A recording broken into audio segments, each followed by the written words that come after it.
हाय बेटा, हाय, हेलो, हाय निकिता, शिवांश, हाय, good evening बेटा, love you बच्चे, लव यू। क्या हाल चाल है बेटा? हाय बेटा रिया, कैसी है बच्चे?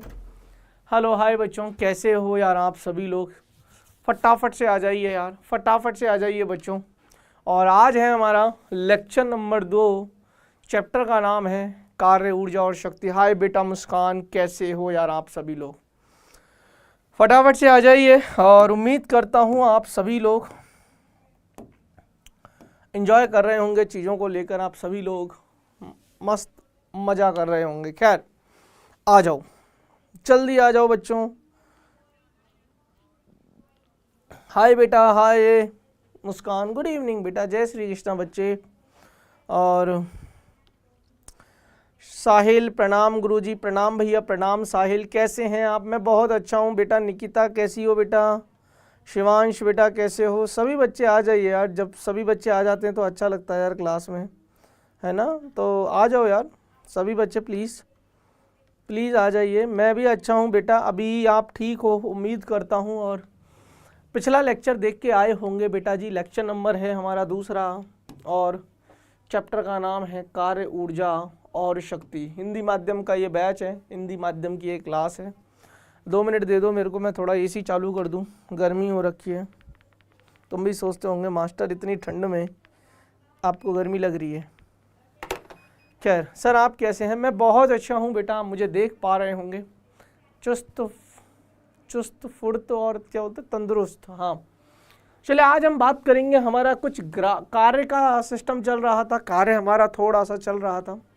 उसके बाद कुछ ग्राफीय निरूपण है, छोटा सा टॉपिक है। उसके बाद बेटा जी ऊर्जाओं के बारे में पढ़ाकर फिर मैं आ सकता हूँ आपके पास कार्य गतिज ऊर्जा प्रमेय या कार्य ऊर्जा प्रमेय, which is very very important. इस पर सवाल आते हैं, कार्य ऊर्जा प्रमेय पर सवाल आते हैं। और उसके बाद हम बात करेंगे स्थितिज ऊर्जाओं की। अगर समय रहा तो स्थितिज ऊर्जाओं पर जाएंगे, वरना आज की कहानी हम कार्य गतिज ऊर्जा प्रमेय और उस पर सवाल। आज सवाल भर भर कर हैं, उम्मीद करेंगे कि क्या आप सवाल। अच्छा चलिए, पहले तो ये बताइए कि कितने बच्चों को ये चैप्टर कल का लेक्चर समझ में आया? कितने बच्चों को कल की क्लास समझ में आई? पहले तो मुझे ये बता दो। पहले तो मुझे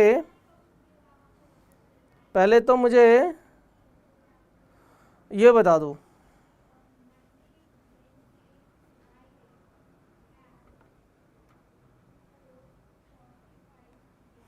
पहले तो मुझे आप ये बता दो, पहले तो आप मुझे ये बता दो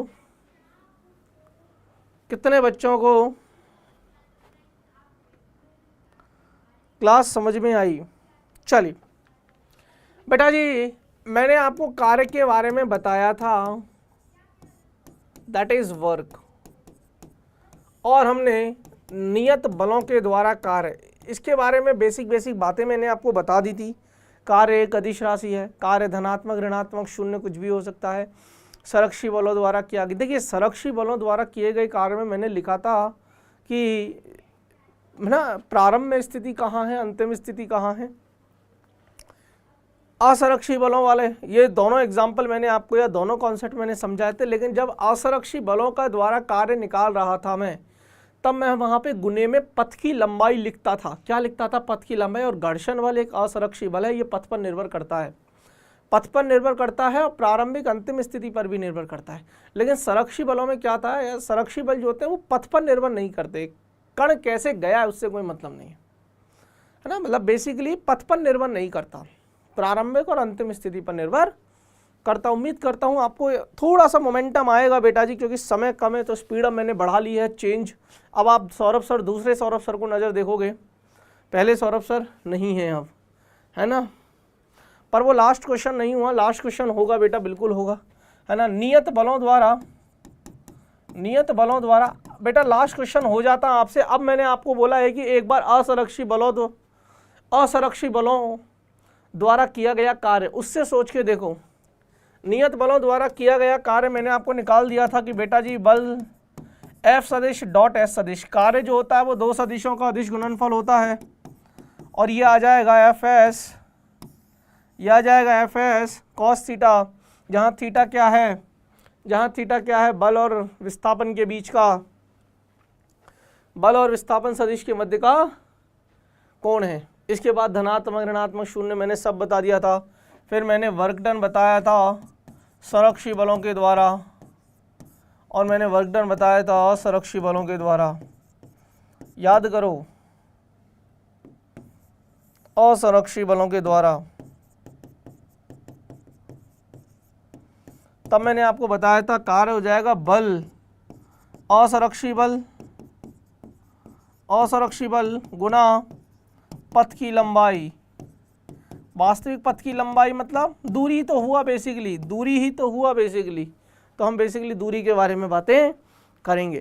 तो पिछली क्लास में मैंने ये बता दिया था, लास्ट क्वेश्चन बच्चों से नहीं हुआ था बेटा जी, ये मैंने होमवर्क में दिया था, लास्ट क्वेश्चन था, है ना। क्वेश्चन नंबर बता सकते हो क्या मुझे?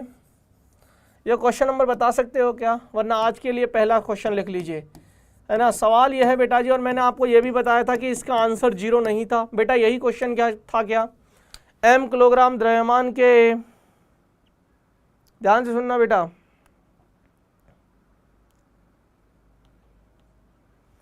हाँ हाय बेटा विनेश, हाय बेटा विनेश, राम राम बेटा विनेश। आज बाकी के बच्चे और कहाँ रह गए?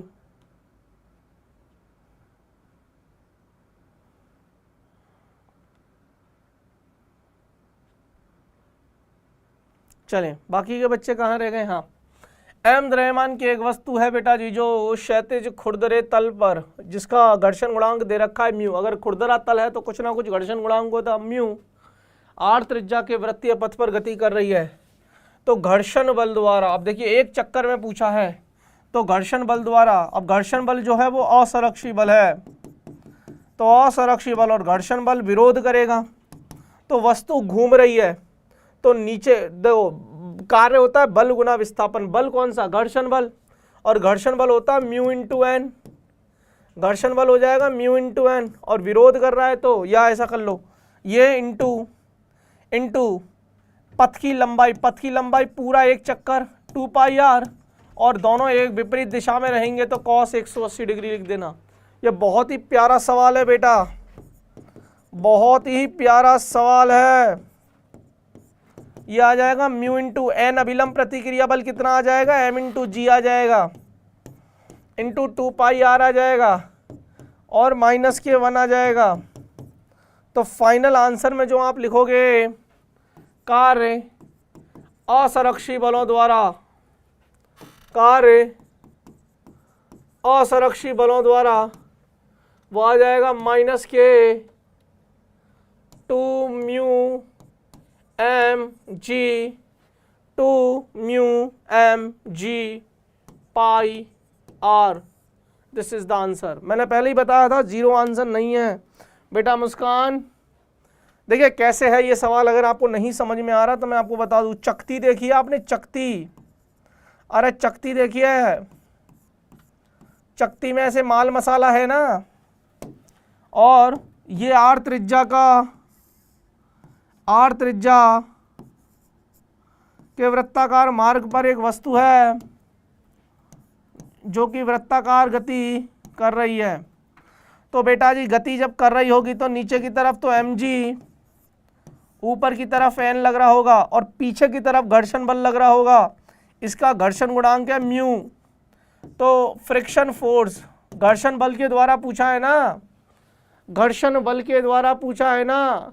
घर्षण बल असंरक्षी बल है क्योंकि ये पथ पर निर्भर करता है। यार बताया था पिछली क्लास में, आपको पता होना चाहिए बेटा, वरना मामला बेकार हो जाएगा। और घर्षण बल होता है म्यू इंटू एन। अरे म्यू के ले लो यार, अगर ज़्यादा टेंशन है तो म्यू के ले लो भाई, म्यू के दे ही रखा है, एन की वैल्यू mg दे रखी है। अच्छा, चूंकि बेटा जी घर्षण बल गति का विरोध करता है, इसलिए ऐसे मान के चलो कि माइनस आ गया, इसलिए माइनस आ गया। अब बताओ यार, आप लोगों से ये सवाल हुए थे या नहीं हुआ था? यार कोई नहीं बोल रहा, ना मुस्कान बोल रही, ना रिया बोल रही, शिव भी नहीं बोल रहा। शिव कहाँ है? हाय बेटा पंकज, गुड इवनिंग बेटा पंकज, साहिल, शिवांश, निकिता, कुछ तो बोलो भाई। इतने सारे बच्चों के कमेंट्स नहीं पढ़ पा सकता भैया, थोड़ा सा मुश्किल है इतने सारे बच्चों का कमेंट पढ़ पाना, इतने सारे बच्चों का कमेंट पढ़ पाना मुश्किल है। हाँ या ना, हाँ या ना, आज बहुत सारा पढ़ाना है मेरे को। सर ये तो आ गया था मेरा, यही आया था बेटा। और कौन सा सवाल दिया था मैंने लास्ट में, और कौन सा सवाल दिया था बेटा मैंने लास्ट में, मैं चेक करके बताता हूँ, क्योंकि मुझे जहाँ तक याद है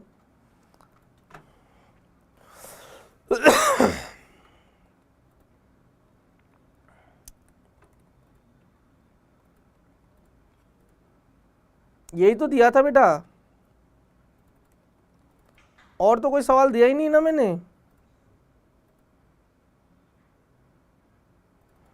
और तो कोई सवाल दिया ही नहीं मैंने।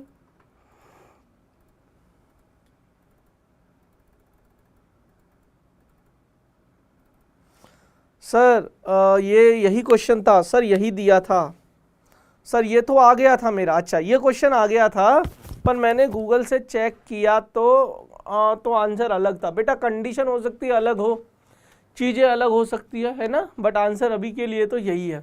गलत नहीं पढ़ाऊंगा। चलिए अब मैं ये वाला पॉइंट पर आपको छोड़कर गया था, हाँ या ना का जवाब दे दो। सवाल घर से करने के बाद, सवाल मैंने आपको घर से करने के लिए दिया था, उसके बाद मैं आपको यहाँ पर छोड़कर गया था।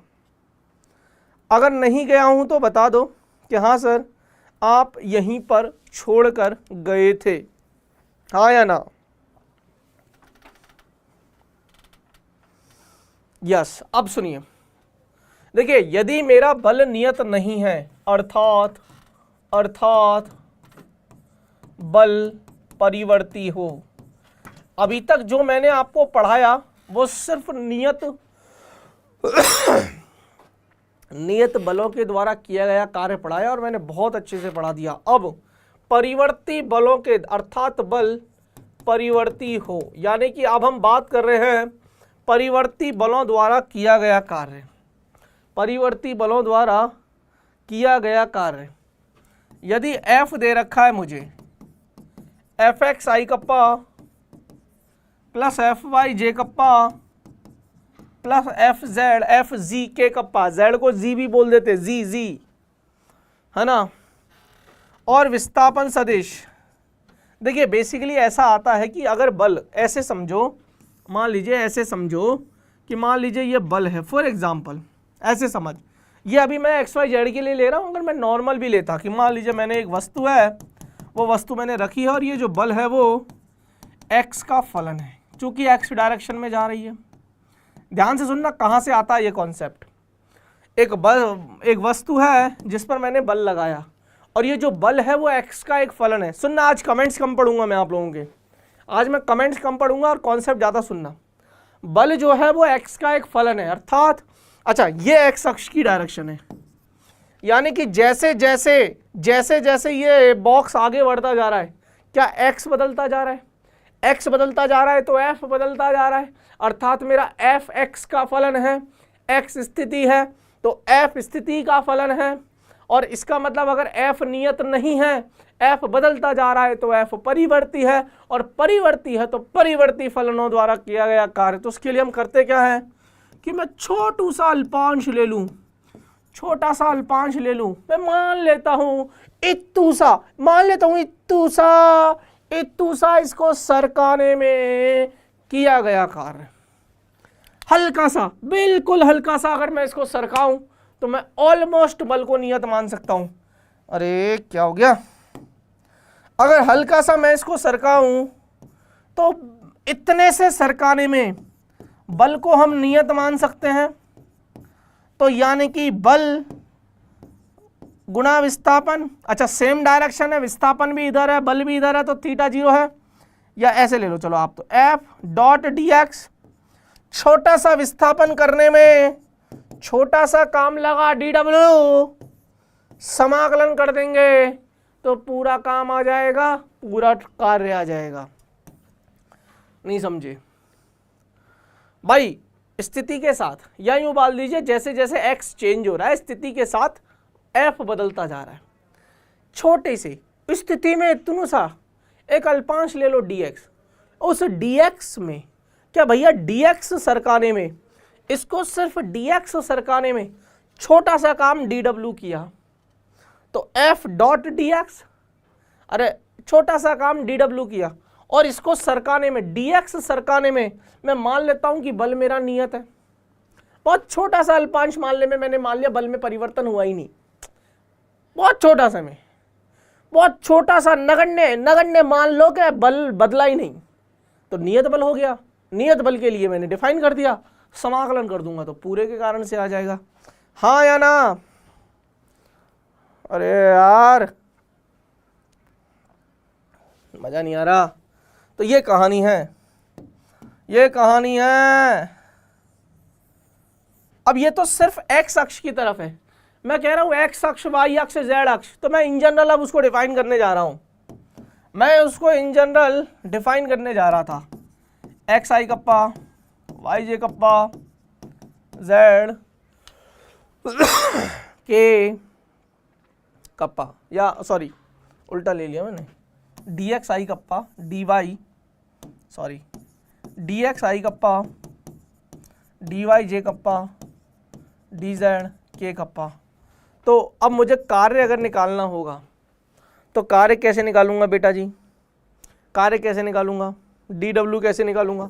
डी डब्ल्यू हो जाएगा एफ सदिश डॉट डी एस सदिश, डी डब्ल्यू हो जाएगा एफ सदिश डॉट डी एस सदिश। अगर इसको मैं समाकलित कर दूं डी डब्ल्यू से, तो एफ सदिश डॉट डी एस सदिश 1 से लेके 2 तक, 1 से लेके 2 तक, तो मेरे पास कुल कार्य आ जाएगा। जब इसको सॉल्व करोगे तो मैं पूरा लिख देता हूँ, F X D X plus F Y D Y F Z D Z 1 से लेके 2 तक, 1 से लेके 2 तक।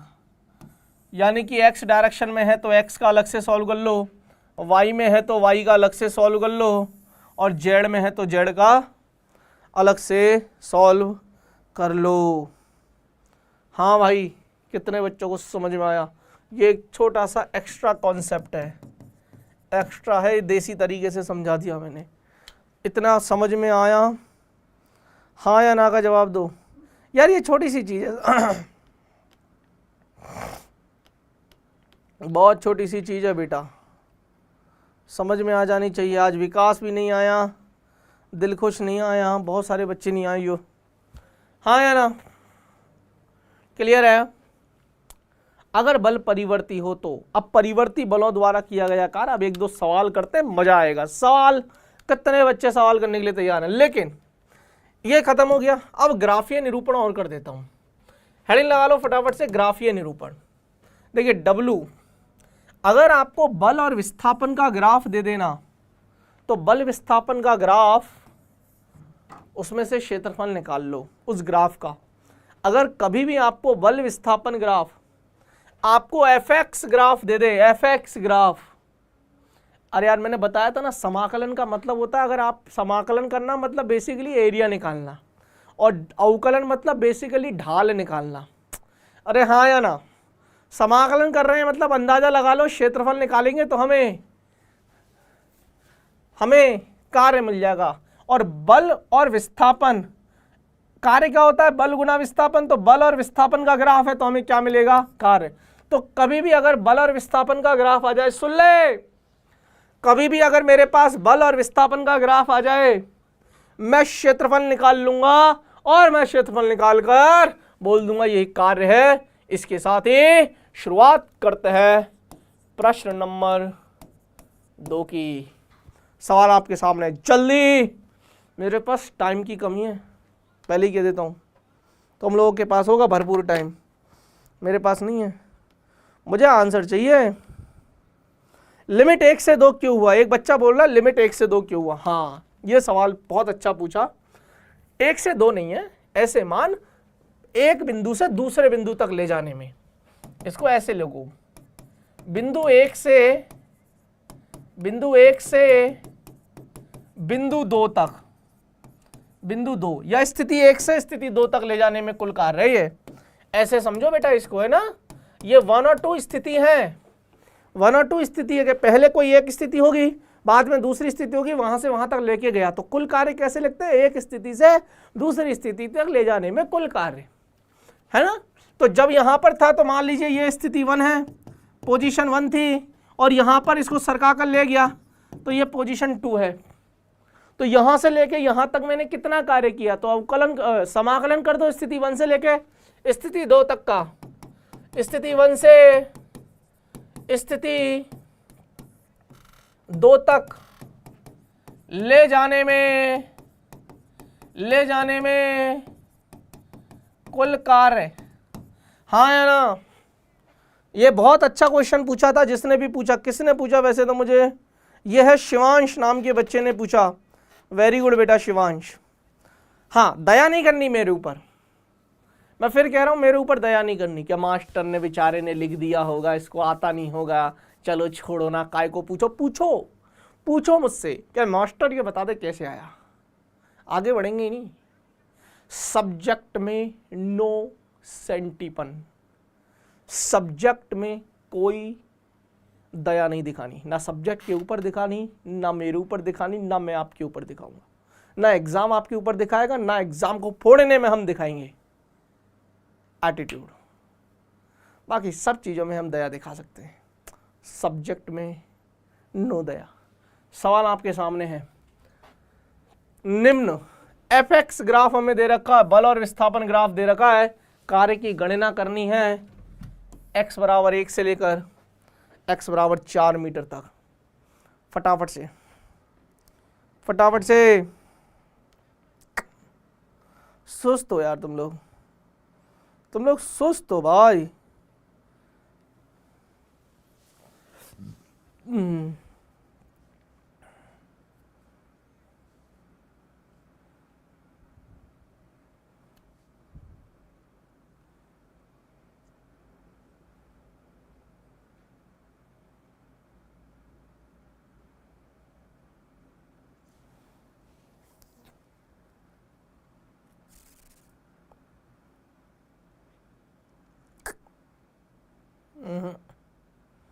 मुझे लगता है गलत ही बच्चे पढ़ा रहा हूँ मैं तो। बेटा मुस्कान, रिया कुछ तो बोल दो, पंकज कुछ तो बोल दे, निकिता, शिवांश, साहिल, विनेश कुछ तो बोलो भाई। अरे यार बेटा यार, इसका ग्राफ नहीं निकाल सकते, इसका एरिया यहाँ से निकालना है 1 से। दिस इज 1, तो ये एरिया A1 नाम दे दो, ये एरिया A2, ये एरिया A3, तीनों का निकाल लो बस। इसका क्षेत्रफल कितना आएगा बता। सर ये 8 है, ये 0 है। अब ये तो आयत है ना, लंबाई गुना चौड़ाई, चौड़ाई कितनी है 2, लंबाई कितनी है 8, इसका तो आ जाएगा 16। बाद में मात्रक बाद में लिखेंगे। अब इसका निकालेंगे, सुन इसका कैसे निकालेंगे, इसका A2, इसको A3 नाम दिया था ना, तो हमने A3 निकाल लिया, A2 कैसे निकालेंगे, है ना 2 × 4, नहीं आया समझ में, 4 - 0 है ना बेटा, समझिए क्या, तो 4 और ये 2 इंटू ये आ जाएगा 8। अब हमारे पास ये बचा A1 1/2, आधार कितना है, ऊंचाई कितनी, 8 में से 4 गए 4, 8 और 4 12, 12 और 16, मैंने गलत तो नहीं निकाल लिया,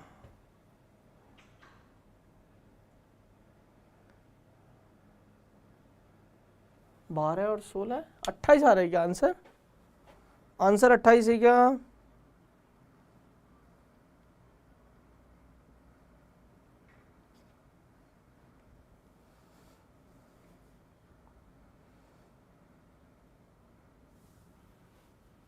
अच्छा सॉरी, ये 2 में से 1 गया तो 1 है ना, कैलकुलेशन मिस्टेक यार, कैलकुलेशन मिस्टेक। 2 - 1 करोगे, 2 - 1 करोगे तो 1 आएगा ना, तो ये 4 आएगा, है ना, ये 4 है, ये 4 है, 4 और 4 8 और 16 है। अच्छा फिर इधर भी गलती करी होगी मैंने, आधार कितना है, आधार कितना है, मैंने बताओ यार, छठी क्लास की चीज़ है, मास्टर को नहीं आती। त्रिभुज निकालना नहीं आ रहा मेरे को, क्षेत्रफल 1/2। तब लोग ऐसे सोचते तो नहीं मास्टर यार इसको क्षेत्रफल निकालना नहीं आ रहा, ये हमारा जेई कैसे करवाएगा, ये हमारा नीट कैसे करवाएगा, ये हमारे को कैसे आईआईटी दिलाएगा, ये हमारे को कैसे मेडिकल डॉक्टर बनाएगा। मतलब सब प्रकार के बच्चों के लिए बता रहा हूँ, मैं तो जेई भी लेता हूँ, नीट भी लेता हूँ ना। ऐसे सोचते तो नहीं हो ना तुम लोग। 1/2, आधार कितना है 1, ऊंचाई कितनी है, अब जोड़ो 2 4 और 2 6, 16 और 6 22, कार्य तो joule, 22 is the right answer. Area निकालना था बस। क्या हो गया बेटा, ओ बेटा, अरे तुम जिंदा हो क्या है?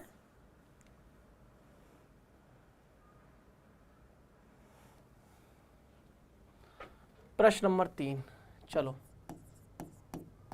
मजा आएगा, करते जाओ, रुकना नहीं है। सवाल और नोट्स, बहुत प्यारे नोट्स बनेंगे, मजा आ जाएगा इस चैप्टर के। तो फिर तुम्हारी मर्जी पड़े जो किताब कर लेना सॉल्व।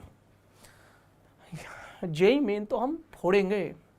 क्लास नोट्स पढ़ जाना मेरे, क्लास नोट्स पढ़ जाना। 30 सवाल में से 28 सवाल क्लास में से दिखा दूंगा, उसके जैसे या हूबहू वैसे। बस क्लास नोट्स पढ़ जाना। यदि वस्तु को f बराबर 3x² - 2x के अधीन गति कराया जाता है तो x बराबर 1 से x बराबर 3 मीटर तक कार्य की गणना करिए। अब ये देखिए, सुन लो, f हमें दे रखा है 3x² - 2x। क्या ये नियत बल है? नहीं। क्या ये नियत बल है? नहीं। ये परिवर्ती बल है और ये x डायरेक्शन में ही दे रखा है, y और z की बात ही नहीं कर रहे। और x दिशा में ही हमें लिमिट दी है, सीमाएं दी है ना भाई। क्षैतिज दिशा में चल रहा है यानी कि x दिशा में चल रहा है और x का ही फलन दिया है, तो कार्य सीधा सीधा निकाल लो। f डॉट dx, थीटा 0 है, cos 0 लिख देता हूँ क्योंकि उसी डायरेक्शन में चल रहा है। f x का फलन है और x अक्षीय, तो cos 0 1 है। P1 से लेके P2, पोजीशन 1 से लेके पोजीशन 2, तो बल कितना है? बल कितना है? 3x² - 2x, 1 से लेके 3 तक और dx। बस इसका समाकलन कर लो, आंसर।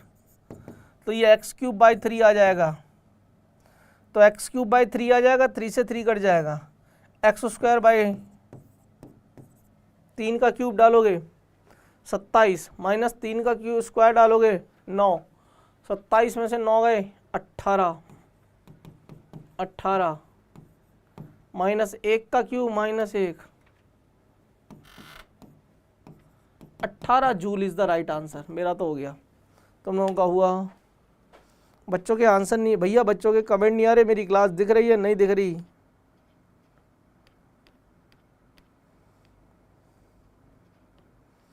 अरे यार तुम लोगों के कमेंट आना क्यों बंद हो गए? मेरी क्लास दिख रही है क्या बेटा? निकिता, रिया, मुस्कान,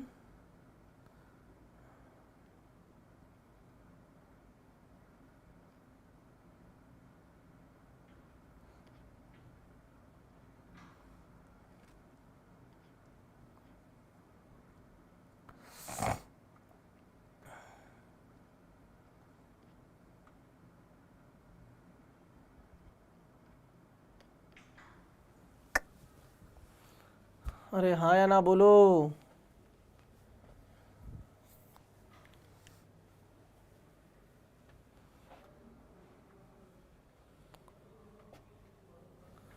प्रश्न नंबर 4 घर से करके लाना,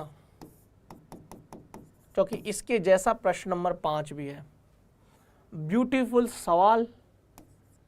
प्रश्न नंबर 5वां सवाल पढ़िए, सवाल करिए। हाँ, मुस्कान कहाँ चली गई बेटा? रिया समझ में आया? सवाल ये दे रखा है कि मूल बिंदु से y बराबर एक्स स्क्वायर पथ के अनुदिश, एक्स स्क्वायर पथ के अनुदिश a और a स्क्वायर तक एक बल लगाया है F is equal to X into Y square I kappa plus X square into Y J kappa के अधीन गति करती है, तो कार्य की गणना परिवर्ती बलों द्वारा कार्य है, और वो भी एक्स वाई जेड के वाला फलन, वो भी एक्स वाई जेड वाला फलन। ये तो थोड़ा सा हाई लेवल है, वरना जेई में तो हमारे, नीट में तो हमारे मतलब वो आते हैं, क्या बोलते हैं, सिर्फ एक्स एक्स दे देंगे, सिर्फ वाई वाई दे देंगे, सिर्फ जेड जेड दे देंगे। ठीक है, चलिए हल नंबर 5, चलिए सवाल करिए।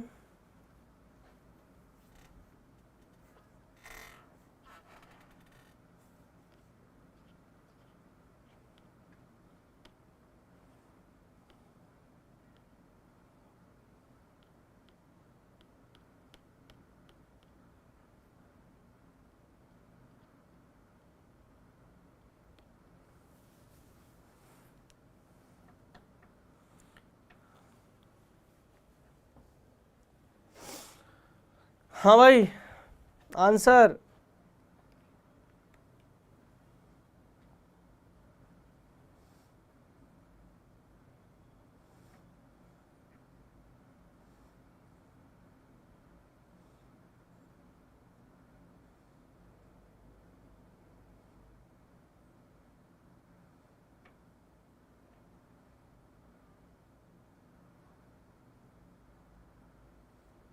सुनो बेटा जी, अगर आप y बराबर एक्स स्क्वायर, देखो ये एक्स अक्ष है, ये y अक्ष है, ध्यान से सुनना। अगर मैं इसका पथ देखूं तो ये पथ कुछ ऐसा पथ है, परवल है ना, परवल है ना बेटा, नहीं समझे, ये है a comma A square, a comma A square, यहां तक हमें इसको लेके जाना है, और ये y बराबर है एक्स स्क्वायर, यह है मूल बिंदु, यह है इसका पथ, हाँ या ना, ऐसे ही तो है। अरे यार y बराबर एक्स स्क्वायर है, a से लेके ए स्क्वायर तक लेके गया, बल जो लग रहा है ना बेटा, वो लग रहा है X Y square I kappa plus X square Y J kappa. मुझे कार्य निकालना है, निकाल लो। अब देखो परिवर्ती बल है, तो ध्यान से सुनना, x into Y square D X. अब x की लिमिट जाएंगी, क्योंकि यहाँ dx है ना, तो x में तो केवल 0 से a तक मूल बिंदु से चालू हुआ, और इस, अरे यार ये x1 y1 ले लो, ये x2 y2 ले लो, तो x1 से x2 यानी कि 0 से लेके a तक plus X square into Y D Y, y1 से लेके y2, 0 से लेके ए स्क्वायर। बस अब इसको सॉल्व करिए, अब इसको सॉल्व नहीं आता तो सुन, एक काम करते हैं बेटा, x बराबर y बराबर एक्स स्क्वायर मान लो, माना y बराबर एक्स स्क्वायर है, माना y बराबर एक्स स्क्वायर है। देखो इनको सॉल्व कैसे करते हैं, तो 0 से लेके a तक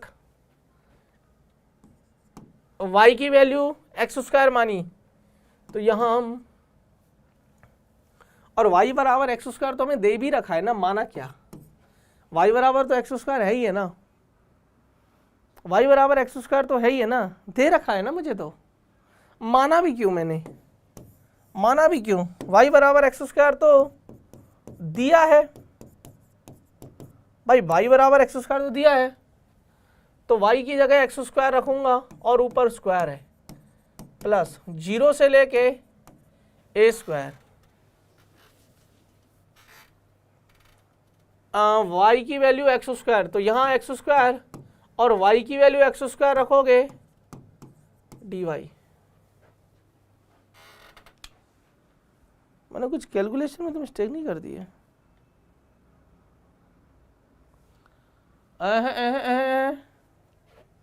यहाँ y की है ना, तो यहाँ y बनाएंगे। एक काम करते हैं, या एक्स स्क्वायर की जगह सीधा सीधा y रख दो ना, और ये y तो है, ये मतलब ये एक्स स्क्वायर की जगह y रख दो, और यहाँ जो y है ना, y है, उसकी जगह एक्स स्क्वायर रख दो। तो मैंने बेसिकली लिमिट्स चेंज की है। तो 0 से लेके a तक ये x की घात 4 है और ये x की घात 1 है, तो ये x की घात 5 dx प्लस 0 से लेके a स्क्वायर, ये y स्क्वायर है dy। अब अवकलन कर दो, ये x की घात 6/6, ये y क्यूब बटे 3, 0 से लेके a स्क्वायर। तो ये आ जाएगा a की घात 6/6 प्लस y की जगह a स्क्वायर डालोगे तो ये आ जाएगा। इन दोनों को सॉल्व करोगे तो ये a6/2 आ जाएगा। इतना किया गया कार्य है। मज़ा ही नहीं आया सवाल में, सवाल में मज़ा ही नहीं आया। अगर ऐसे सवाल आ जाए ना बेटा, ये तो बहुत अच्छा सवाल है, बहुत अच्छा सवाल, गुड प्रॉब्लम। मैंने कुछ भी नहीं किया बेटा, मैंने x का x में किया, y का y के साथ किया। बस मुझे इतना पता है कि परिवर्ती बलों द्वारा कार्य पूछा है, तो परिवर्ती बलों हैं तो समाकलन होगा। तो मैंने क्या किया, ये i कप्पा है तो इधर मैंने x dx कर दिया, इधर j कप्पा है तो मैंने dy कर दिया। बस बाद में मैंने बस यही तो रखा कि y बराबर एक्स स्क्वायर दिया है, तो y की जगह एक्स स्क्वायर डाला, तो एक्स स्क्वायर का भी स्क्वायर तो x की घात 4, और यह y की जगह या एक्स स्क्वायर की जगह y रख दिया, सॉल्व कर ली, लिमिट लगा दी, आंसर आ गया। कर लोगे? फैल गए तुम लोग। मैंने पहले ही बढ़ाया था, लेवल भी बढ़ेगा और सवाल भी बढ़ेंगे। मैंने बहुत क्लियर बोला था आप लोगों से, मैंने बहुत क्लियर बोला था आप लोगों से। चलो तो एक सवाल और कर ही दो, फिर करोगे?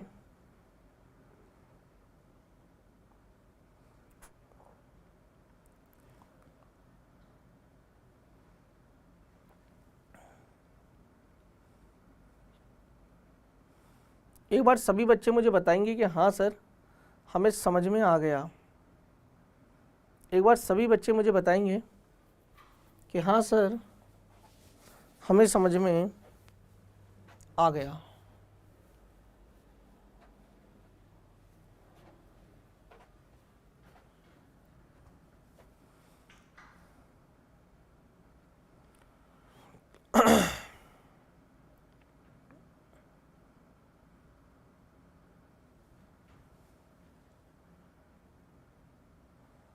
यार नेट आ रहा है क्या भैया?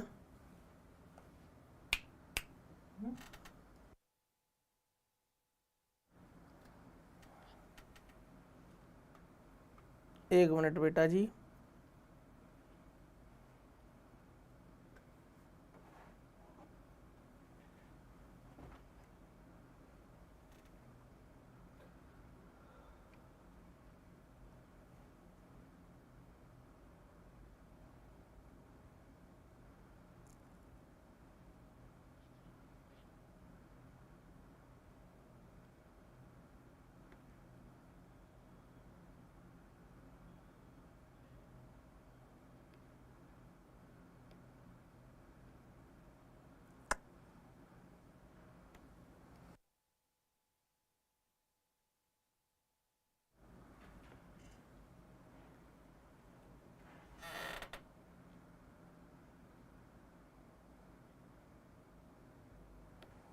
बच्चों मैं आपको दिख रहा हूँ क्या?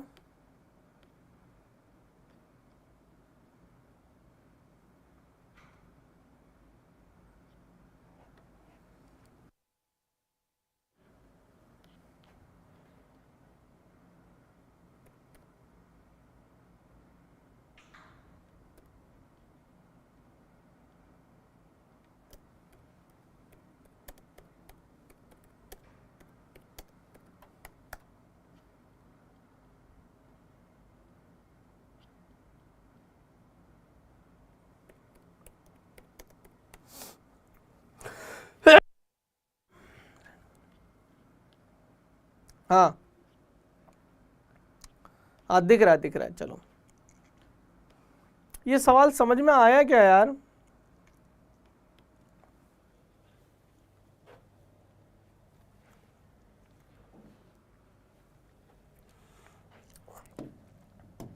हम कार्य ही पढ़ रहे हैं, नियत बलों के द्वारा किया गया कार्य हमने कर लिया, परिवर्ती बलों के द्वारा किया गया कार्य हमने पढ़ लिया, सवाल भी कर लिया।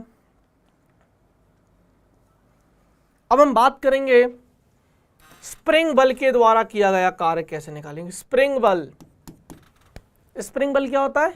kx minus kx। जिनको नहीं पता, हुक का नियम से होता है minus k into X. k spring constant, spring नियतांक है ना, F is equal to minus K X. अब सुनिए, स्प्रिंग बल एक परिवर्ती बल है। क्यों है? क्योंकि x का फलन है। स्प्रिंग बल एक परिवर्ती फलन है क्योंकि x का फलन है। यहां वस्तु को x1 से x2 तक प्रसारित या संपीड़ित किया गया है। अब सुनो, अभी मैं इस लाइन को भूल जाओ, ये दीवार है, यहां से स्प्रिंग है, इस स्प्रिंग को मैंने खींचा बाह्य बल लगाकर, तो बल बाहर की तरफ लगा, मतलब मैंने लगाया, ऐसे मानो स्प्रिंग बल तो अंदर की तरफ आएगा, उसको हमने Fs नाम दिया, Fs, और विस्थापन किधर है? बाहर की तरफ। x तेरा बाहर की तरफ है और बल तेरा इधर है, थीटा तेरा थीटा 180, थीटा अगर 180 है तो कॉस 180। अब सुनो, तो किया गया कार्य कितना हो जाएगा? Fs dx। अगर मैं x1 से लेके x2 तक करता हूं और ये हो जाएगा माइनस kx, तो x1 से लेके x2 minus kx into dx। तो किया गया कार्य x1 से x2 माइनस बाहर आ गया, k भी बाहर आ गया, k भी बाहर आ गया, ये हो जाएगा माइनस का k x square by two, x1 से लेके x2 तक, x2 स्क्वायर, ये k by two, x2 square minus x1 square, minus को अंदर गुणा कर दो, x1 square minus x2 square half k x1 square minus x2 square. यह है स्प्रिंग को x1 से x2 तक प्रसारित करने में। अगर मैं माइनस का चिन्ह बाहर रहने देता हूं तो फिर मेरा ये आएगा माइनस हाफ के, एक ही बात है वो, है ना।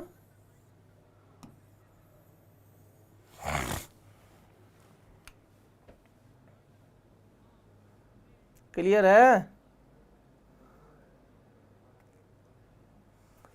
ठीक है, तो या तो ये कर लो या ये कर लो। तो स्प्रिंग के द्वारा, है ना, पहले तो स्प्रिंग का फंक्शन आपको पता होना चाहिए कि भैया स्प्रिंग बल ये होता है। अब चूंकि परिवर्ती बल है तो परिवर्ती बल है तो dx आएगा, हमने f रख दिया और dx रख दिया कि भैया छोटा सा dx करने में जो स्प्रिंग बल है वो ऑलमोस्ट नियत है, तो रख दिया। फिर समाकलन ठोक दिया कि मान लेते पहले वो x1 पर थी, फिर बाद में x2 तक लेके गया। हो सकता है कि x1 का मान 0 हो, यानी कि पहले वो मूल लंबाई पर हो, वास्तविक लंबाई पर हो, तो खिंची हुई ना हो। तो वही है अगला केस, यदि स्प्रिंग बल द्वारा किया गया कार्य। अब इसको लिख लो, यदि, पहले ये वाला कर लो, यदि x1 बराबर 0 हो, x2 बराबर x हो। इसका मतलब यह है यदि स्प्रिंग प्रारंभ में अपनी मूल लंबाई में हो तथा उसको x लंबाई तक विस्तारित या संपीड़ित,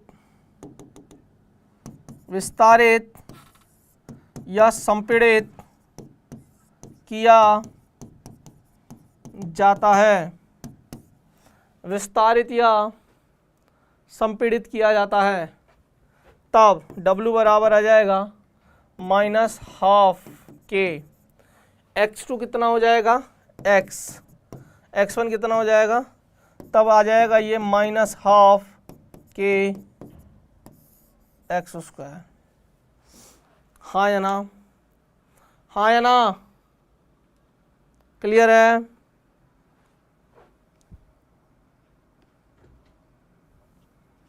समझ में आया तुम लोगों को? समझ में आया?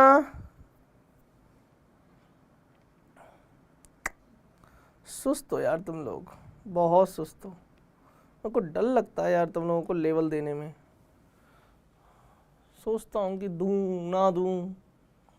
हो गया, ये हो गया। अब सुनो, स्प्रिंग बल के द्वारा किया गया कार्य, पॉजिटिव नेगेटिव जीरो कुछ भी संभव हो सकता है। अब कैसे? यदि x2 का मान बड़ा है x1 से, फॉर्मूला आपको पता है, फॉर्मूला आपको पता है, यदि x2 का मान बड़ा है x1 से, है ना, या x1 का मान बड़ा है x2 से, तो यहाँ पॉजिटिव यहाँ नेगेटिव, तो वो नेगेटिव आगे वाले को क्या बना देगा, वही वाली बात है ना। x2 का मान ग्रेटर देन है x1 से, तो ये नेगेटिव ही रहेगा। तो work done by spring, S का मतलब है स्प्रिंग, इसको बोलते हैं work done by spring, work done by spring. देखिए हमने अभी अभी निकाला -12 के x2² minus x1²। If x2 is greater than x1, यदि x2 बड़ा है x1 से, तो कार्य जो होगा वो नेगेटिव ही आएगा ना। यदि x1 बड़ा है x2 से, अब ये बड़ा है तो छोटी संख्या में से बड़ी संख्या गई तो ये माइनस आएगा, माइनस और माइनस प्लस हो जाएगा, तो ये हो जाएगा पॉजिटिव। यदि x1 बराबर है x2 के, तो कार्य जो है वो जीरो भी हो सकता है, वही लिखा है, इतना नोट कर लो। सर डीएसए के 2 ही सवाल सॉल्व हुए, होने लगेंगे बेटा, थोड़ा सब्र कर, है ना, होने लगेंगे बेटा। अब थोड़ा लेवल दे रहा हूं तो तकलीफ हो रही है तुम लोगों को। क्या चाहते हो तुम? थोड़ा सा लेवल बढ़ा दिया तो तकलीफ होने लगी क्या तुम लोगों को यार? और थोड़ी स्पीड पकड़ ली तो यही प्रॉब्लम है बस। अब समझ में आया?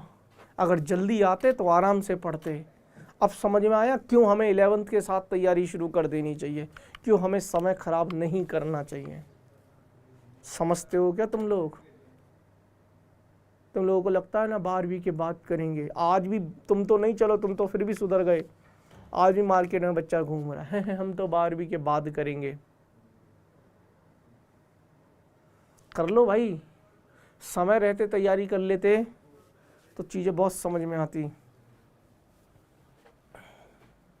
पैसे बचा रहे थे ना तुम लोग घर वालों के, तुम लोग ऐसे घर वालों के पैसे बचा बचा के उनको बहुत अमीर कर दोगे ना, कि हाँ घर वाले मैंने तुम्हारे 30, 40, 50 हज़ार रुपये बचा लिए, अब तुम बहुत अमीर हो जाओगे। वो अमीर होंगे ना होंगे, तू तो पक्का गरीब होने वाला है जीवन में, पक्की बात है ना, तू तो गरीब होने ही वाला है। कारण पढ़ेगा नहीं, पैसे बचा लिए, अच्छी पढ़ाई नहीं होगी, अच्छी पढ़ाई नहीं, अच्छा कॉलेज नहीं, अच्छा कॉलेज नहीं, अच्छा प्लेसमेंट नहीं, सीधी सी बात है। हाँ मुस्कान कहाँ चली गई भाई? हो गया? ये मैंने आपको करा चुका हूँ, है ना, ये वाला अभी अभी करवाया था, -12 के x² वाला ना, ये रहा वो, ये वाला अभी अभी मैं करवा चुका हूँ, है ना। जैसे ये 26 नंबर की स्लाइड है ना, और स्लाइड नंबर लिख लो, स्लाइड नंबर 26 जैसी है, ठीक है, ये वाली समझ में आ गई होगी। अब प्रत्यास्थ स्थितिज ऊर्जा पर मैं आऊँगा, उससे पहले मैं कुछ सवाल करवाने के मूड में हूँ। फिर मैं कार्य गतिज ऊर्जा प्रमेय कराऊंगा। चलो, हम सवाल कौन सा कर रहे थे बेटा? 5 कर चुके हैं। प्रश्न नंबर 6 लिखो। प्रश्न नंबर 6 लिखो। अरे लिख लो भाई, एक बार एक काम करो, 1 मिनट का समय दे रहा हूँ, 5 मिनट का समय। अगर तुम ढंग से नोट्स बना रहे हो ना, तो एक बार सारे पन्ने पलट के देखो, एक बार पन्ने पलट के देखो।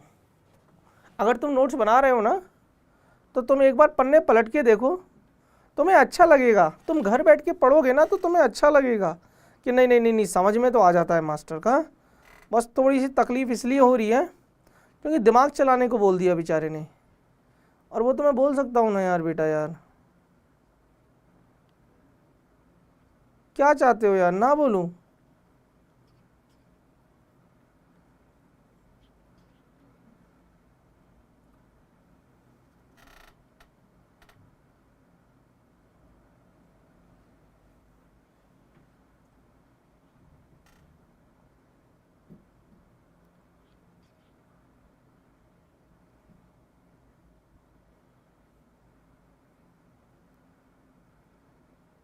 एक सवाल करते हैं। दिखाए गए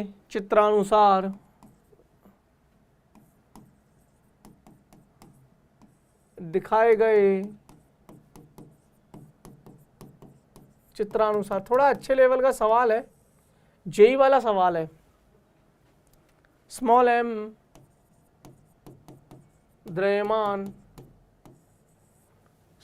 द्रव्यमान का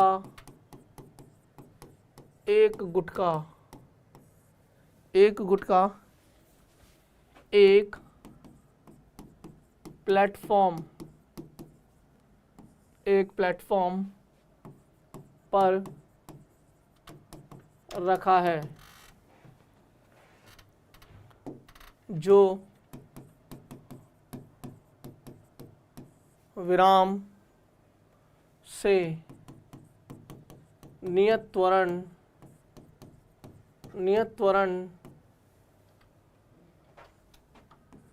G/2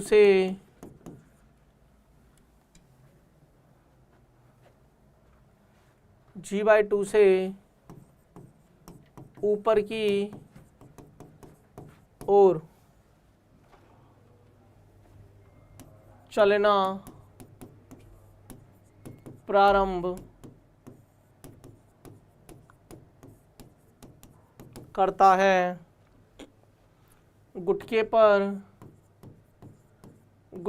पर लगने वाले अविलंब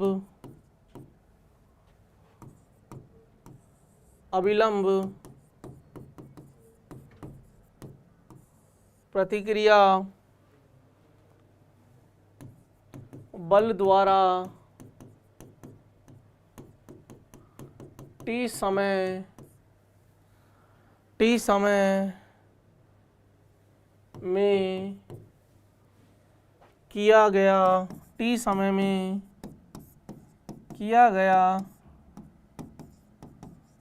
कार्य हल। ऑप्शंस दे दूं क्या? अच्छा, डायग्राम भी बना दूं। अभी तो डायग्राम भी बनाना बाकी है। ये प्लेटफॉर्म है, ये वस्तु है एम द्रव्यमान की, ये ए है, G/2 से ऊपर जा रहे हैं। ऑप्शन ए है 0, ऑप्शन बी है 3mg² T²/8, option number C है -mg² T²/8, और डी है mg² t²/8।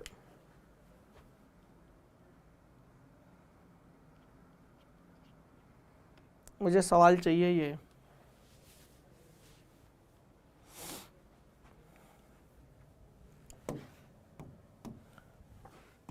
जेई मेन इस तरीके के सवाल बेटा जी पूछे जाते हैं। चलिए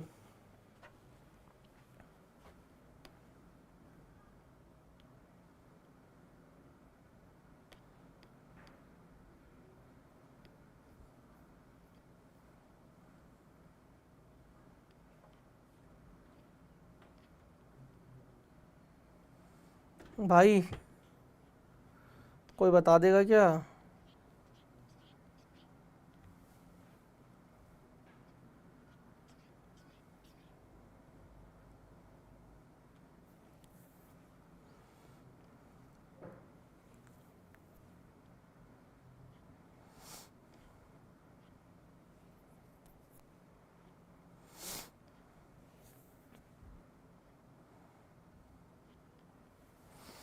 माइनस माइनस माइनस माइनस बेटा, लड़की माइनस।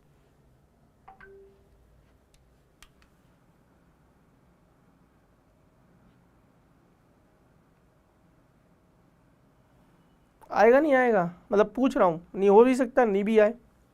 सही है फिर तेरा आंसर अगर है, मतलब मुझे निकालना पड़ेगा यार, मैं भूल गया इसका। सुनो देखो बेटा, पूछा क्या है, चित्र में दिखाए अनुसार m द्रव्यमान का एक गुटका, ध्यान से सुनना बेटा, ये m द्रव्यमान है तो नीचे की तरफ mg होगा, ऊपर की तरफ n होगा अभिलंब प्रतिक्रिया बल, हाँ या ना? ऊपर की तरफ अभिलंब प्रतिक्रिया बल, g/2 त्वरण से ऊपर की ओर लेकर जा रहे हैं, a बराबर है g/2।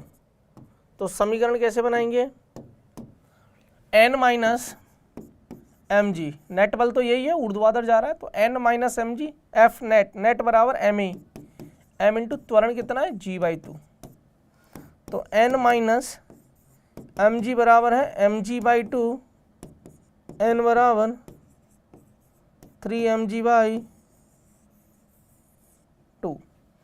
अब सुन यार, यहां से मान लेते हैं कि t बराबर 0 था और मैं इसको h ऊपर लेके गया, ये प्लेटफॉर्म है और ये गुटका है, h ऊपर लेकर गया तो अभिलंब प्रतिक्रिया बल भी ऊपर, h भी ऊपर, थीटा का मान 0, अगर थीटा का मान 0 है तो cos 0 1 है। इस बल के द्वारा पूछा है तो ये नियत बल है, और नियत बलों के द्वारा किया गया कार्य सीधा सीधा निकाल लो, F S cos theta, F कितना है एन अभिलंब प्रतिक्रिया बल, एस कॉस 0 पूरी दुनिया जानते हैं कॉस 0 1, एन कितना है 3mg/2। सर मुझे विस्थापन बताओ। अब विस्थापन कैसे निकालेंगे? एस बराबर U T plus half A T square. Sir ये वाला लगा सकते हैं क्या? हाँ, त्वरण नियत है। u कितना है 0, हाफ a कितना है g इंटू टी स्क्वायर, तो s बराबर आ जाएगा हाफ जी टी स्क्वायर। विस्थापन आ गया तो हाफ जी टी स्क्वायर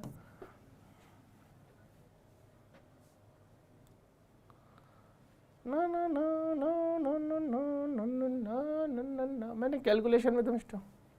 अच्छा यहाँ g/2 आएगा है ना, त्वरण तो g/2 है ना, 2 इंटू 2 4, 4 इंटू, तो w बराबर आ जाएगा 3/8 m g into G square T square, ये आंसर है 3mg²t²/8। Note it down.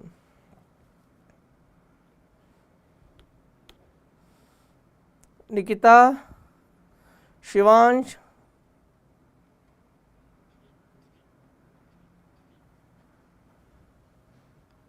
Yes, Shivan, Sahil, कोई बच्चा ही नहीं है क्लास में,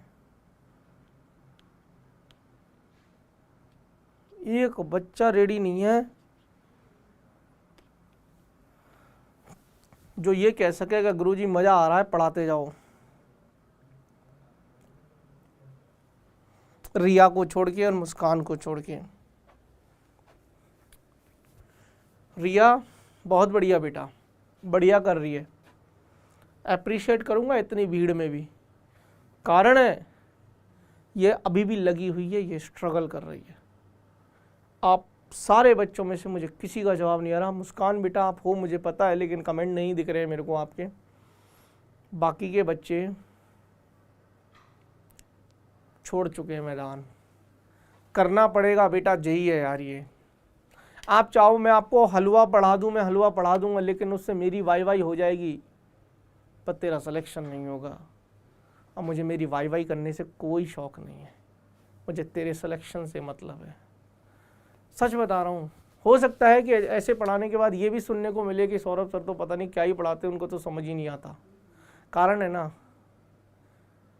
कभी एक बार ऐसा सोच के भी देखना कि यार समझ क्यों नहीं आता। एक तो या तो ख़राब पढ़ा रहा है या फिर अच्छे लेवल का पढ़ा रहा है। अच्छे लेवल का पढ़ा रहा है तो वो बहुत अच्छा है भाई तुम्हारे सिलेक्शन के लिए। ख़राब ही पढ़ा रहा है वो अलग बात है। लेवल बढ़ाया है मैंने थोड़ा सा, समझो। चलिए अगला हेडिंग लगाएंगे, प्रत्यास्थ स्थितिज ऊर्जा। देखिए स्प्रिंग के अंदर एक ऊर्जा स्टोर हो जाती है। जब भी मैं स्प्रिंग को दबाता हूँ या जब मैं स्प्रिंग को खींचता हूँ, तो ऐसा नहीं लगता कि जब मैं स्प्रिंग को खींचता हूँ तो मुझे स्प्रिंग वापस से अपनी पुरानी अवस्था में लाना चाहती है। मैंने स्प्रिंग को खींच दिया तो स्प्रिंग मुझ पर बल लगाएगी ना। मैंने स्प्रिंग को खींच दिया, स्प्रिंग मुझ पर बल लगा रही है। या स्प्रिंग को मैंने दबा दिया तो स्प्रिंग मुझे बाहर की तरफ धक्का देना चाहिए। तो बेसिकली वो स्प्रिंग ना, जब मैं उसको दबा रहा हूँ या जब मैं उसको खींच रहा हूँ, तो उसके अंदर एक ऊर्जा संचित हो जाती है जिसको बोलते हैं प्रत्यास्थ स्थितिज ऊर्जा। और यही ऊर्जा बाद में गतिज ऊर्जा का कारण बनती है। यदि स्प्रिंग को प्राकृतिक लंबाई से संपीड़ित या प्रसारित किया जाए तो स्प्रिंग बल संरक्षी बल होता है। स्प्रिंग बल क्या होता है? स्प्रिंग बल संरक्षी बल होता है के विरुद्ध बाह्य बल के द्वारा किया गया कार्य स्प्रिंग के विन्यास में संचित हो जाता है। तो उसका जो कार्य होगा ना स्प्रिंग के द्वारा, वो कार्य उस स्प्रिंग में संचित ऊर्जा के बराबर होगा, जिसे हम स्प्रिंग की प्रत्यास्थ स्थितिज ऊर्जा कहते हैं। तो US बराबर कितना आ जाएगा? हाफ के एक्स स्क्वायर। अच्छा स्प्रिंग बल क्या होता है? F इज इक्वल टू के एक्स माइनस के एक्स, है ना। तो यहाँ से अगर हम अब रख के देख लो, है ना, या इसको F इज इक्वल टू के एक्स करेंगे। यहाँ पर आप K बराबर F बाई एक्स रख के देखो। K बराबर F बाई एक्स रखोगे तो x से x कट जाएगा, तो हाफ इंटू एफ एक्स आ जाएगा। या x बराबर F बाई के रख के देखो, x बराबर F बाई के रख के देखो तो एफ स्क्वायर बाई के स्क्वायर, के से के कट जाएगा तो एफ स्क्वायर बाई के आ जाएगा। तो वो दोनों वैल्यूज रख के देखिए हैं, यहाँ से ये लिया गया है। क्लियर है? क्लियर है? ये है आपकी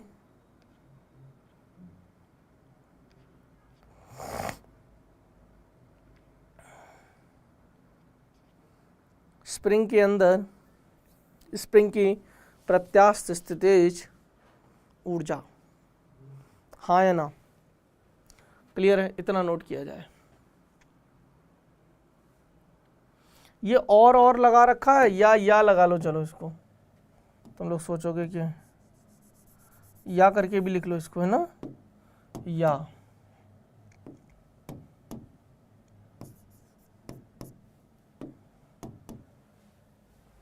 चलो प्रश्न नंबर हमने 6 कर लिया। प्रश्न नंबर 7वां फटाफट से कर लो, अब खत्म करो। अभी सवाल कॉन्सेप्ट पढ़ा है हमने। दो स्प्रिंग हैं जिनके स्प्रिंग नियतांक दे रखे हैं K1 और K2। समान बल आरोपित करने पर स्प्रिंगों में संचित ऊर्जा का अनुपात ज्ञात करो। जल्दी, अरे नालायक, सुस्त हो यार, सुस्त हो।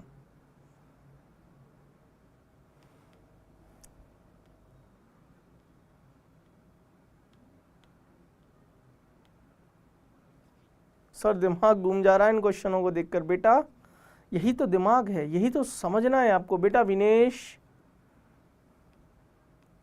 पंकज सर डाउट आपके व्हाट्सएप नंबर, नहीं बेटा डाउट व्हाट्सएप नंबर पे नहीं, आपको अगर यहाँ पूछना हो आप यहाँ पूछ सकते हो चलती क्लास में। दिमाग घूम जा रहा है बेटा शिवांश, यही तो है, ये दिमाग की, देखिए ब्रेन भी एक्सरसाइज करता है, आप समझो ब्रेन एक्सरसाइज करता है, ये ब्रेन ही बनाया है मैंने, आप इस ब्रेन को लाइट करिए या इस ब्रेन को चमकाइए भाई। ब्रेन भी एक्सरसाइज करता है, सिर्फ बॉडी एक्सरसाइज नहीं करती। देखिए दो चीज़ें होती है, दो तरह के लोग होते हैं। एक तो भाई बॉडी कर करके अपनी शरीर मतलब जिम कर करके बॉडी बना लेते हैं, एक जिम में मेहनत करते हैं वो भी अच्छे हैं, दूसरा रात दिन कागज़ों पे कलम घिसते हैं, वो अपने दिमाग को कसरत करते हैं, वो दिमाग को बड़ा करते हैं।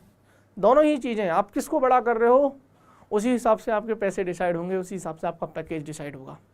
पर ब्रेन ज़्यादा है इस दुनिया में, ब्रेन की कीमत ज़्यादा है, ब्रेन वाले लोग ज़्यादा अच्छा करते हैं लाइफ में।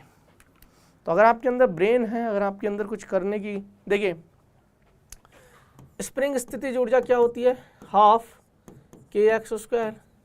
अब मुझे x के बारे में बात नहीं करी, इसका मतलब x हटाई दो, F बराबर kx, तो x बराबर F/k यहाँ रखो, तो US बराबर हाफ, ये S मतलब स्प्रिंग है, U मतलब पोटेंशियल एनर्जी, स्थितिज ऊर्जा है ना, स्टोर्ड संचित स्थितिज ऊर्जा है ये, K और X की वैल्यू F/k का स्क्वायर, तो US बराबर हाफ K इंटू F²/k², एक K से K कट जाएगा, US बराबर आ जाएगा हाफ F²/k।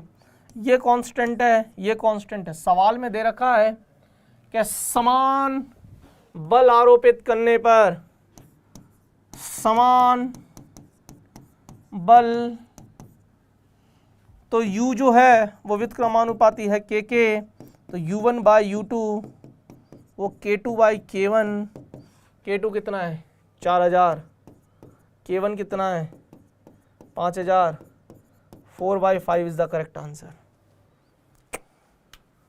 ठंडा है तुम्हारा दिमाग, मेरे को पसंद ही नहीं है ऐसे कम दिमाग वाले बच्चे। मैं पहले ही कह देता हूँ दिमाग तेज कर ले, फिर कह रहा हूँ दिमाग तेज कर ले। It's all about your brain.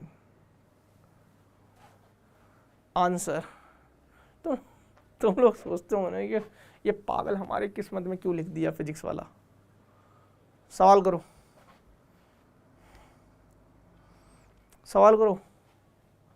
8वां, अगर ये सवाल नहीं किया ना, ध्यान रखना, प्रश्न नंबर 8, कल भी मैंने बहुत अच्छे सवाल, अच्छा आज घर जाके इन दोनों लेक्चर्स को अच्छे से देखोगे और नोट्स में अच्छे से, बेटा रिया, मुस्कान, जो अच्छे बच्चे उनके लिए तो मैं स्पेशली बोल के जा रहा हूँ, पूरे नोट्स को ढंग से पढ़िए, नोट्स बढ़िया बनाओ। सबसे पहला काम, तुम्हारे नोट्स एकदम फर्स्ट क्लास होने चाहिए, चाहे रात भर लग जाए, नोट्स बनाओ फर्स्ट क्लास, नोट्स बढ़िया, लेक्चर्स देखो, कॉन्सेप्ट सीखो और याद कर लो, कॉन्सेप्ट्स को याद कर लो कि ये होगा तो ये, और सवालों को सॉल्व कर लो। मैं कह रहा हूँ धीरे धीरे तेरा ये चैप्टर बड़ा हो जाएगा। अब जैसे ये सवाल है, कॉन्सेप्ट लगा, अपने आप आंसर आएगा, लगाओ भाई।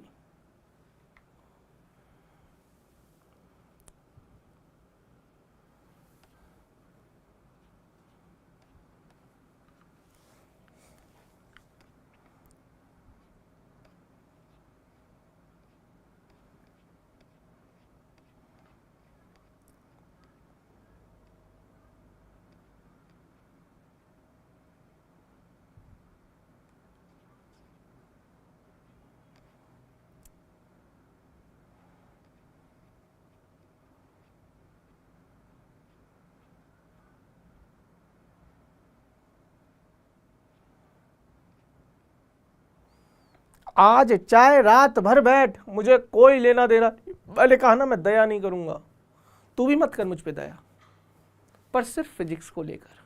जब बात सब्जेक्ट की आएगी तब सिर्फ और सिर्फ प्रैक्टिकल बातें होंगी कि मास्टर बता ये सवाल। अब मैं कह के जा रहा हूँ रात भर बैठ, दिन भर बैठ, मुझे मतलब नहीं है, मुझे कल तेरे नोट्स चाहिए फटाफट, एकदम फर्स्ट क्लास हैंड राइटिंग में, मुझे फ़ोटो भेज देना सुबह तक। क्या कह रहा हूँ मैं? और with notes, practice, revision, DSA VSA solve करके आज पूरी रात पढ़, पर फिजिक्स पढ़नी है। मुझे नहीं पता कैसे करेगी, मेहनत करवाऊंगा, मेहनत करेंगे तभी तो रिजल्ट आएगा बच्चे, तभी तो IITian बनने का सपना ख्वाब पूरा होगा। हाँ, एक स्प्रिंग को 5 सेंटीमीटर, देख पहले वो 0 लंबाई पे थी, 0 से उसको 5 सेंटीमीटर तक खींचा। क्या ये x1 है? क्या ये x2 है? तो जो कार्य है वो कैसे देंगे? हाफ के x2 square minus x1 square.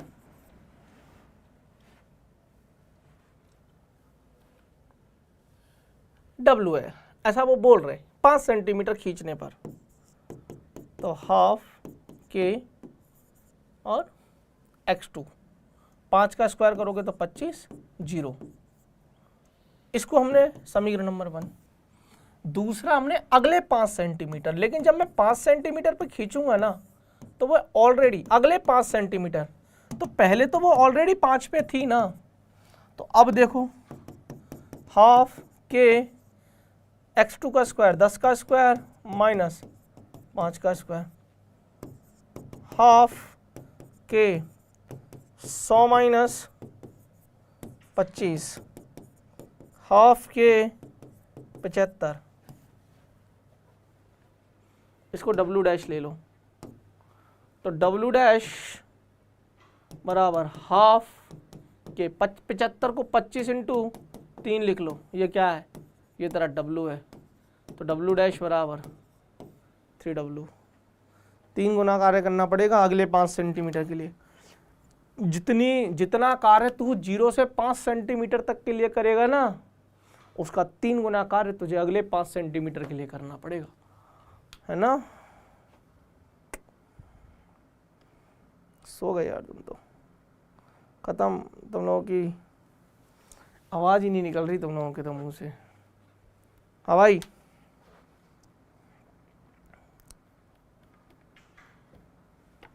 क्या हो गया भाई?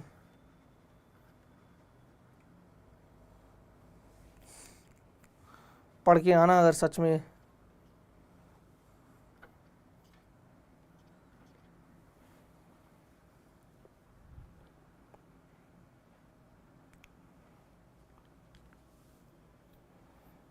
माइनस माइनस के चक्कर में मत पड़ो, है ना? हाँ, क्योंकि उन्होंने देखो सवाल में क्या बोला। अच्छा, आपके मन में एक चीज आ रही होगी कि सर आप तो यहाँ माइनस का इस्तेमाल करता, अगर यहाँ स्प्रिंग बल होता। यहाँ बाह्य बल बोला है, बाह्य बल और लंबाई भी दोनों सेम डायरेक्शन में है ना? तो प्लस के हाफ के x स्क्वायर लूंगा। अगर स्प्रिंग होती, स्प्रिंग बल पूछा, देख सवाल में कितना महत्वपूर्ण है बाह्य बल। अगर स्प्रिंग बल पूछी होती तो मैं माइनस का इस्तेमाल करता, क्योंकि कार्य तो नेगेटिव भी हो सकता है, पर हमसे स्प्रिंग बल नहीं, हमसे बाह्य बल पूछा है। तो विस्थापन भी इधर है, F एक्सटर्नल, बाह्य बल भी इधर होगा और विस्थापन भी इधर होगा, तो थीटा का वैल्यू 0 है ना? किया गया कार्य धनात्मक होगा।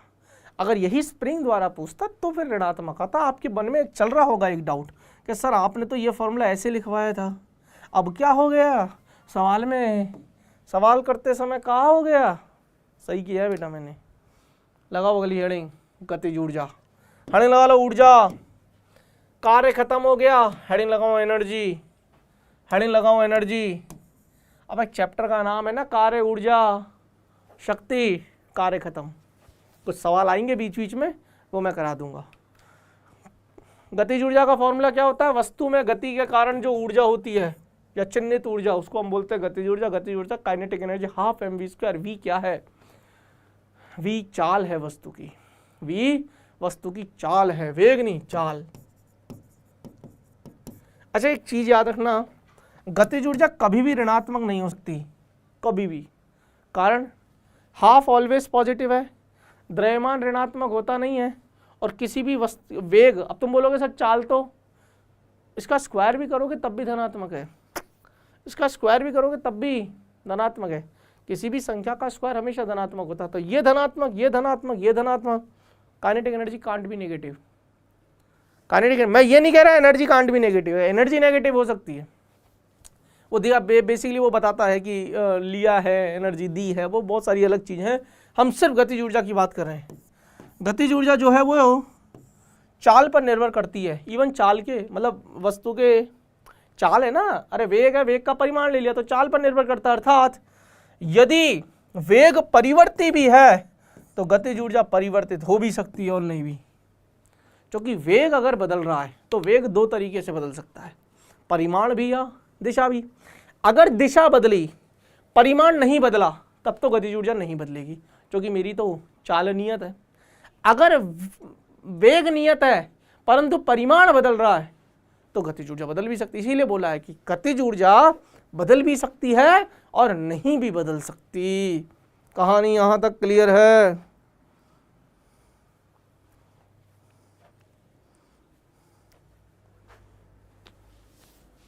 गतिज ऊर्जा बदल भी सकती है और नहीं भी। नोट कर लो, नोट करिए। अगले सवाल, प्रश्न नंबर 9। सर आप एक कॉन्सेप्ट पढ़ाते हो और फिर तुरंत सवाल पे ले आते हो, यही सबसे बेस्ट तरीका है इस चैप्टर को पढ़ने का। सवाल करिए फटाफट, ये सवाल करेंगे और फिर कार्य ऊर्जा प्रमेय पर आ जाएंगे हम, वर्क एनर्जी थ्योरम। चलिए सवाल करिए फटाफट से। ये सवाल होमवर्क में दे दूं क्या? पर मुझे आंसर भी बताओ, आप करके तो बताओ, कोशिश तो करो, क्योंकि सवाल बहुत हैं बेटा, कहाँ तक करेंगे अपन।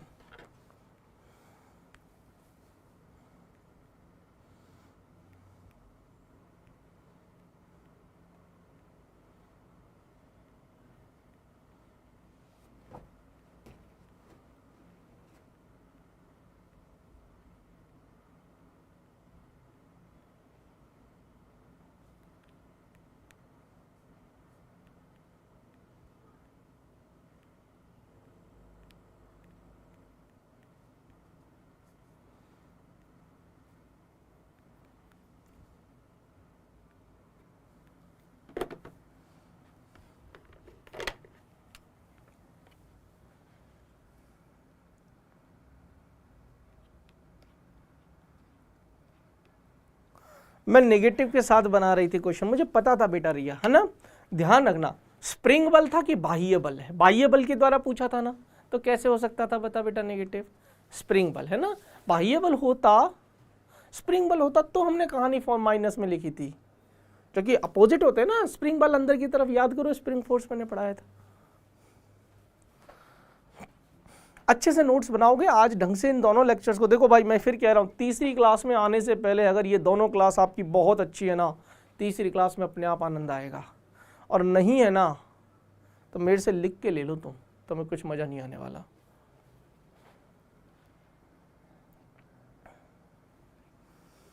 कर लेना, होमवर्क है। आंसर अगर इसका जानना चाहते हो तो इसका आंसर है VA है 1/√2-1 और VB है 2 टाइम्स ऑफ 1/√2-1, यानी कि VB जो है वो दुगना है VA के। ये इसके उत्तर हैं। लो मैंने उत्तर बता दिए, सॉल्व करके आना। करके आओगे? जो कॉन्सेप्ट बताया वही है, बस करते जाना। हेडिंग लगाओ, हेडिंग लगाओ, हेडिंग लगाओ, work energy theorem, very very important, very very important.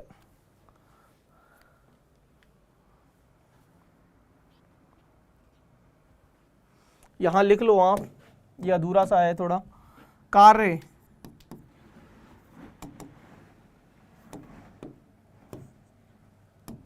बाह्य बलों का हो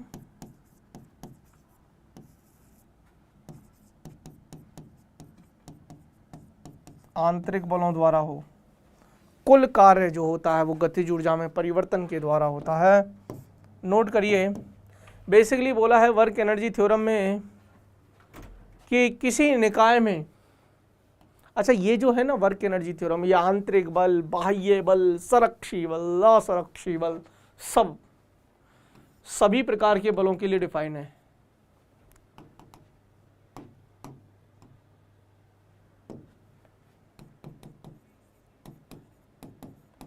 सभी प्रकार के बलों के लिए परिभाषित है संरक्षी, असंरक्षी, आंतरिक, बाह्य। तो सोचना ही नहीं है, जैसे ही सवाल आए वर्क एनर्जी थ्योरम लगाओ, लिखो, इतना इतना लिखो पहले।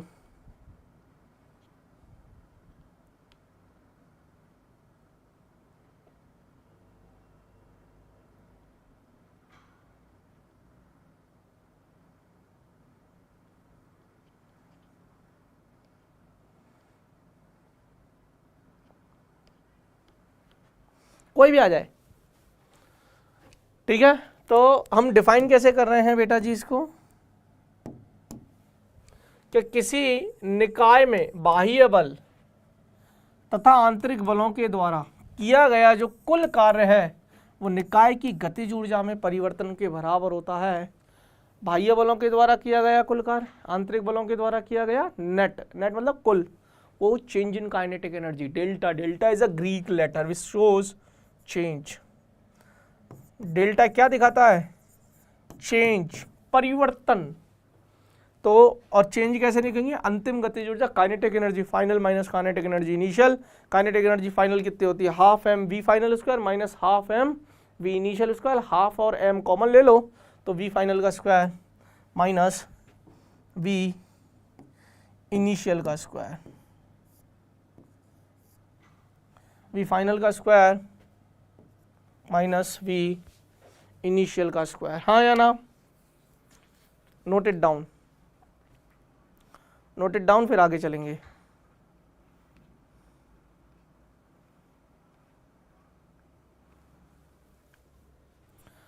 कर लेना,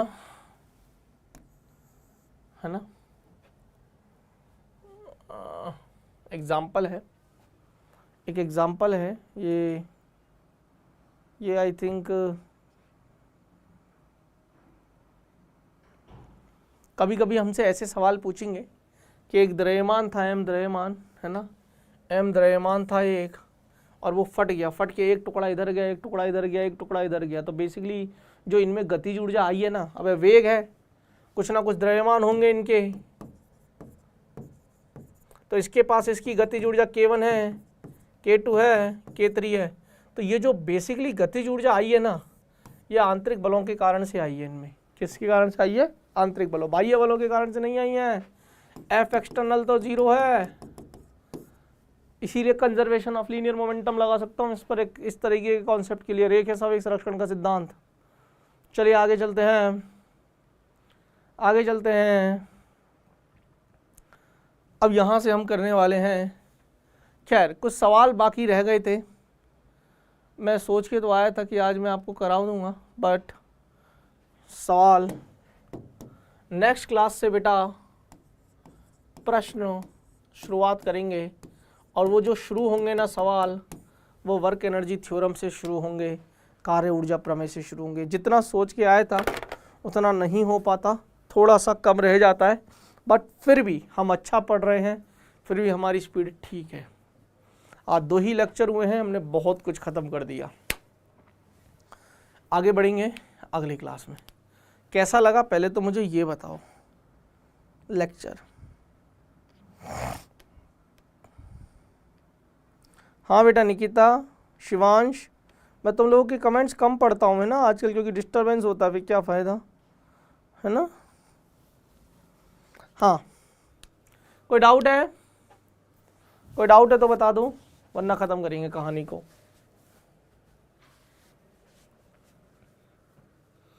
समझ में आया? पक्का? यस। हाँ, मज़ा आएगा, ये मेरी गारंटी है आपको ना। आप अगर ढंग से फिजिक्स को सीखोगे ना तो अब आपको लग रहा होगा कि यार वास्तव में हम पूरी फिजिक्स की गहराई में चले गए हैं, हम डेप्थ में चले गए हैं, हम गहराई में हैं। अब आपको आनंद आने लगेगा। अभी तो सेंटर ऑफ मास है, अभी तो रोटेशनल मोशन है, घूर्णन गति देखना, तुम्हें फील आ जाएगा घूर्णन गति। तुम भी बोलोगे यार सर क्या पढ़ाते हो यार।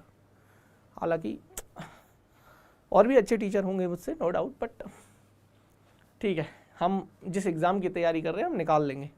खैर, उम्मीद करता हूँ आज के लिए इतना ही। मिलते हैं नेक्स्ट क्लास में। तब तक के लिए बच्चों अपना ख्याल रखिएगा, हंसते रहिएगा, मुस्कुराते रहिएगा और हाँ, जुड़े रहिएगा मेरे साथ, आपके अपने सौरभ सर के साथ, आपके अपने रैंक प्लस के साथ। बाय बाय, धन्यवाद।